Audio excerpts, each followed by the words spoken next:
Hello! All right, today's Failure Friday, and I have a great guest and story for you about the importance of your relationship with failure. And all of this is to encourage you to try things you're interested in, to also continue with things you're interested in, even if you're not good at it in the beginning.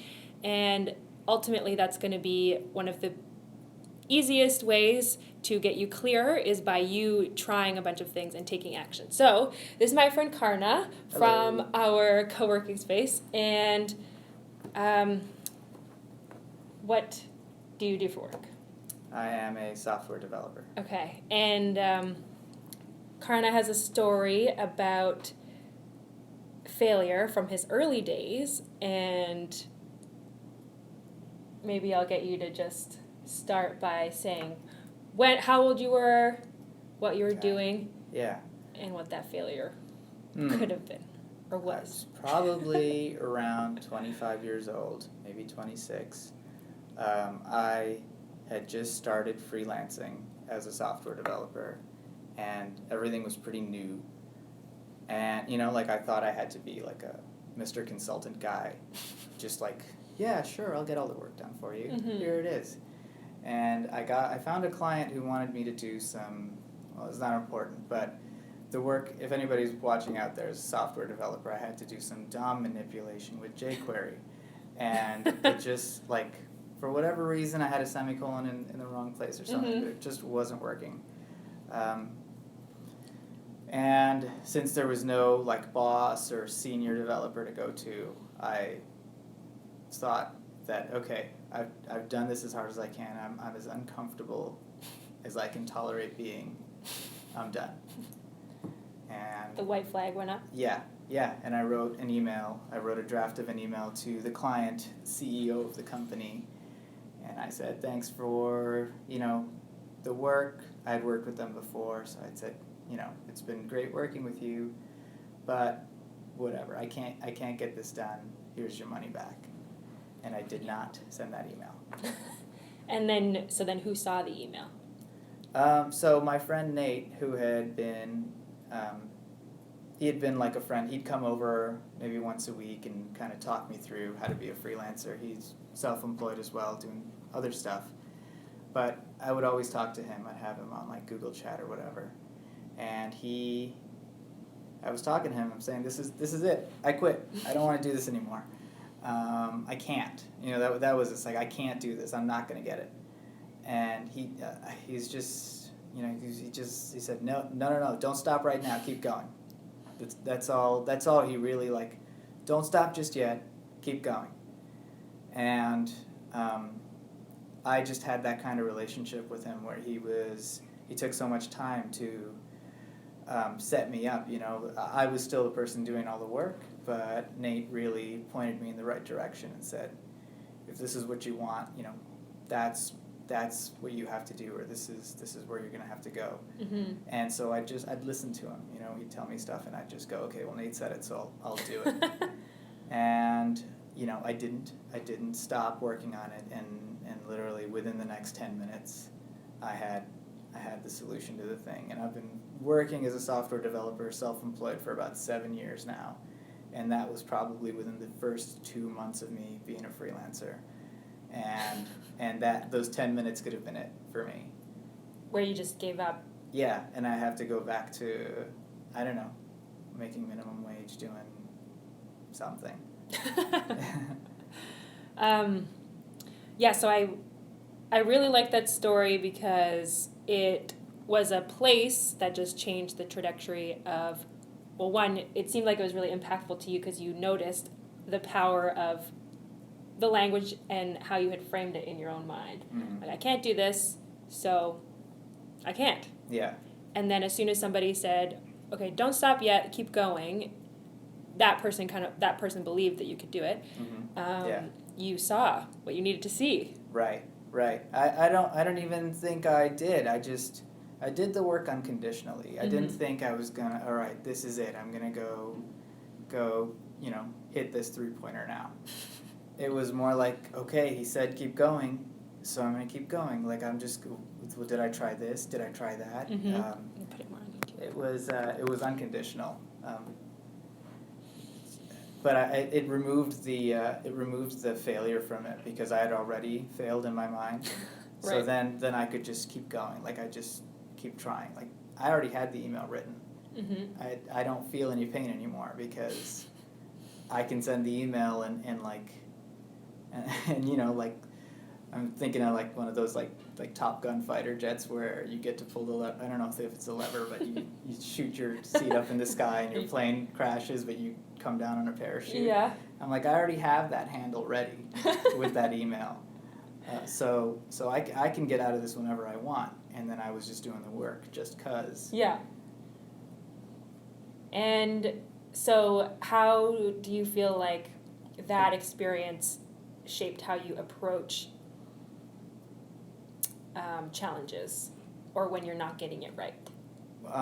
So I will look over there. the first thing there, the first thing is that I did not know how close to the finish line I was, and so work can be really weird because if you do I can or I can't, what does it come off as? It comes off as there's like a line that you have to cross before you can say you're finished, where depending on your day-to-day that can kind of change as far as what you need to do or what you have to get done, and it's always you don't know that you've crossed it until you have.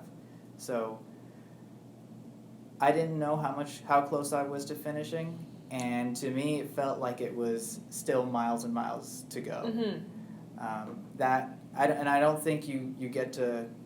I think that's the best thing about putting your head down and just keeping going. Keep going forward. Is that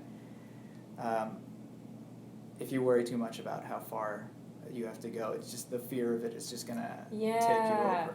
Okay, that's a really good one because so what you took from that experience that you think about now is that you never know how close you are to getting that having success in that thing. And it reminds me of this quote that somebody told me recently, thank you Josie, that you never know if you're 3 feet from gold, because there's this anecdote in Think and Grow Rich from Napoleon Hill about these two different parties who heard about a gold mine.